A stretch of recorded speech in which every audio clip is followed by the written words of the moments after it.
All right, I'm crying, so it must be a time for an author talk video.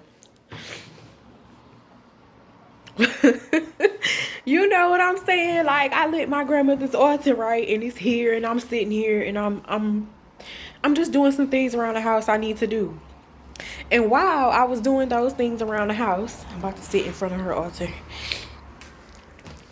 While I was doing those things, I was stretching, breathing, meditating, and stuff. So while I was doing those things, I was just like, oh, I'm working on getting my hair more healthy, and I've been having braids in, and it's getting healthy, and I'm just amazed. Okay. I'm gonna hold it together for this video, I swear. So I was like, Dad, I was like, I can't do nothing but thank my grandmother. My grandmother she was just, she didn't do black people hair that much. But she was one hell of a cosmetologist. She just taught me everything about black hair. She didn't want me to go to no black school, but she gonna teach me how to do some black hair, right? So I'm like, man, when I first moved to Houston, I would get on a flight and come to Cleveland just to get my hair done. People don't understand how real it is. When I first moved out here to Houston, I didn't know that many people. The people that I did know, they would tell me to go to places. And when I would go to the place, something would happen. The lady would mess my hair up. I would be sitting there crying like I am now because hair is important to me. And so, my grandma always told me, when you go get your hair done, make sure you have a consultation with that cosmetologist. Figure out what kind of person they are, because you don't want everybody in your head. And you don't want to get up unhappy and have to pay. She told me that if the lady gonna tell you that your hair can't do certain things, don't believe them. She always used to tell me, start from the root and pull that hair out. She's saying, pull it out and see how far it need to be cut. Go down an inch here. Now go. You see it ain't this there, do that. I mean, she would teach me, you understand, how to get up in the head and figure out what I need to put in it, water, how I need to cut it, what I needed to do to keep it up. This incense, I'm running from it because she around. So I said, oh my goodness, my grandma done taught me how to do all this stuff.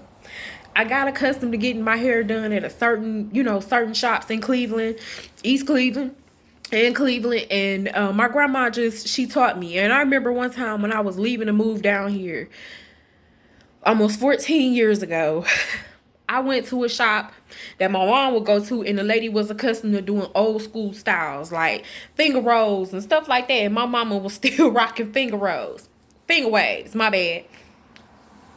So I went to this lady, and when I tell you she messed me up, the way I'm crying now, I cry way worse than that. I learned so much stuff about myself. I said, first of all, I'm this vain to cry this bad over a bad haircut. But I must have been, because when I tell you I cried like somebody stole my dog and burnt down the house, I'm serious. I was crying. Why would anybody do my hair like this? Is it personal? Do she not like my mama? What? I was walking through the house, and in the house we had in Cleveland, it had mirrors everywhere. So every time I walked past a mirror, I don't understand. I'm moving to Texas. I can't go down to Texas looking like, I'm talking about crying. I called my homegirl lived across the street from. I said, man, listen, this lady done messed me up. I said, somebody, please help me. Find me the coldest chick in the city. Please help me. I put out an SOS. She got me to her. One phone call away. She got me to her. I went to this lady. When I tell you, the lady told me, she said, listen. She said, I don't never speak against no cosmetology, no mixologist, no colorologist, none of. She said all types of stuff. She said, I don't never speak against them other people. She said, but I just want to tell you that lady really did you bad. She said, but don't worry about it. I'm going to get it together. And I sat back and let her do what she had to do. I trusted her. When I got up, oh my God, that lady had gave me the best pixie cut. And when I tell you, she did me so well. My hair grew out when I got to Texas so much. It just kept growing out, and it never lost its shape. So that is why I used to pay to go to Cleveland to get my hair done. There was some bad chicks. Okay, now here, Houston then came up And sometimes it's about who you know. I'm not gonna lie, when I first moved here, I didn't know a lot of people.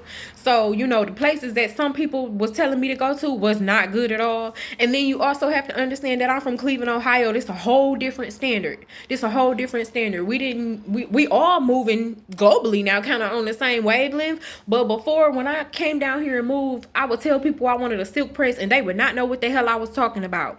I don't think nobody here in the Galleria area on out to the Beltway at the hair salons knew nothing. And it's a shop in between them two places that I'm telling you about. That's the ones who I went to here and they messed my hair up.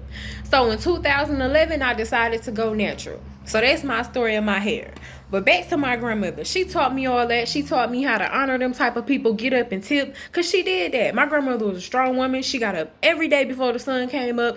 I watched her brush car off her snow, shovel the driveway to get, and we had a hill of a driveway. I watched her do all of that. And I got good with helping her break into her car. She would come wake me up and say, here, I need you to do that hanger thing in the car door. And I'm like, you starting to get it. I'm going to start charging you. Plus, you out here telling people I know how to do this kind of stuff.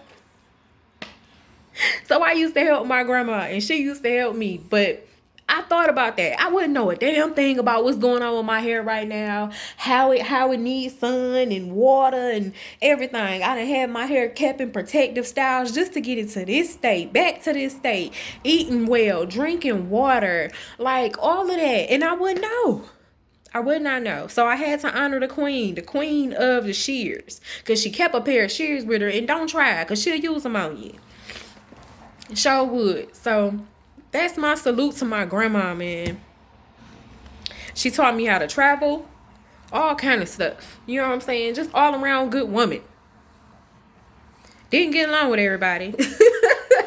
And hated cats. Don't even, oh, she try to run a cat over and kill it. Run it for dead. And to kill its mama.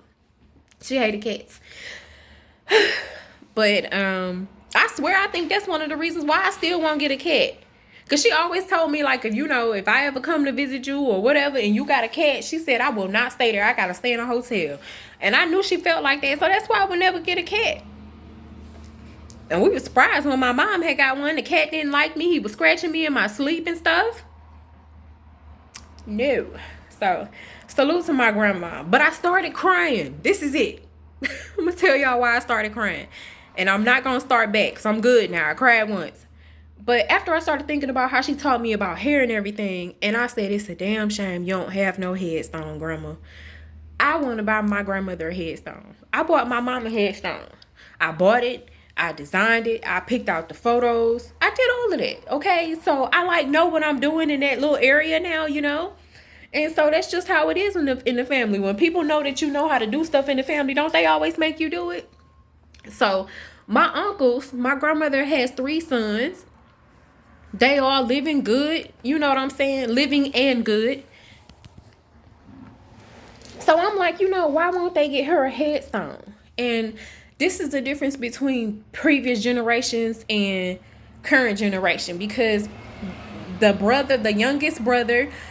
youngest son, my apologies, is saying, I say brother because they's my mom's brothers. But the youngest one is saying, the baby is saying, we need to be respectful of the elder, the first brother. And the brother in the middle, like, I'm down for whichever way y'all want to go. So it's like tug of war, with one in the middle. And I feel like it's not about them. And I feel like I'm an adult. Number one, I can speak on this. And number two, I've been through it. You understand? I bought my mom's headstone. I showed y'all in another video about how I used Lotto Luck to get the pay for the headstone, and I did. I promised my mother that I would do that. You cannot tell people you're gonna do stuff for them and don't do them, even if they pass. And then even if I can't deal. I can't understand why they just can't get together and get the lady a headstone. I know they all had their differences. A lot of stuff went down before I was born. You know what I'm saying? People holding on to shit. And I understand all of that. But you can't do people like that. And my grandmother was a good woman, and she deserved to have a headstone. So that's why I was in here crying and stuff, because that's not right. She deserved to have a good headstone.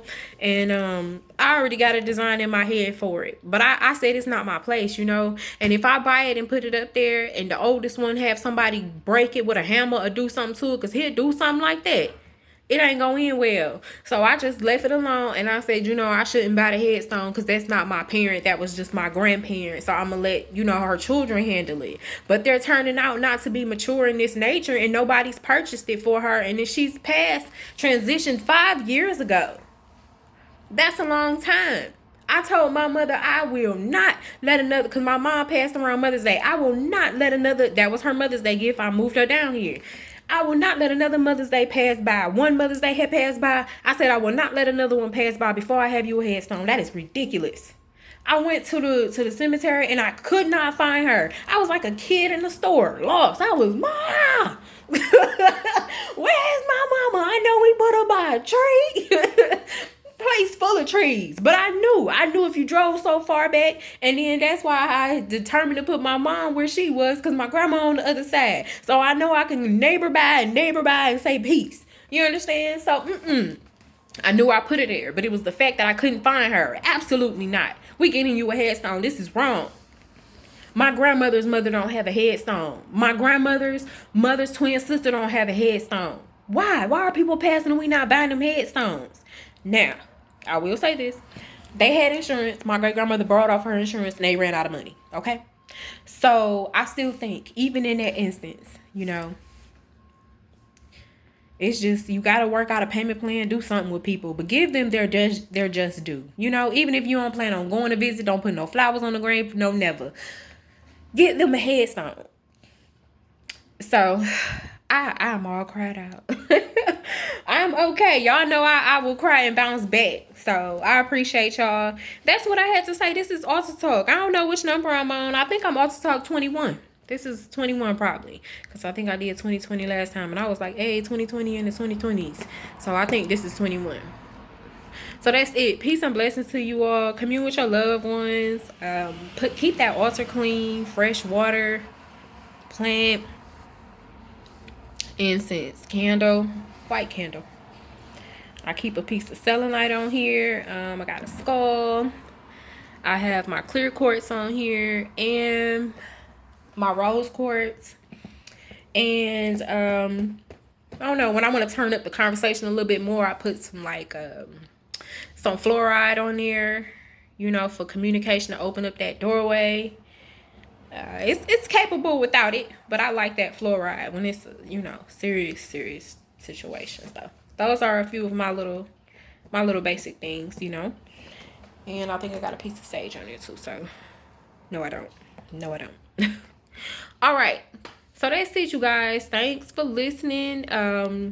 We miss grandmas. We love grandmas. That's it.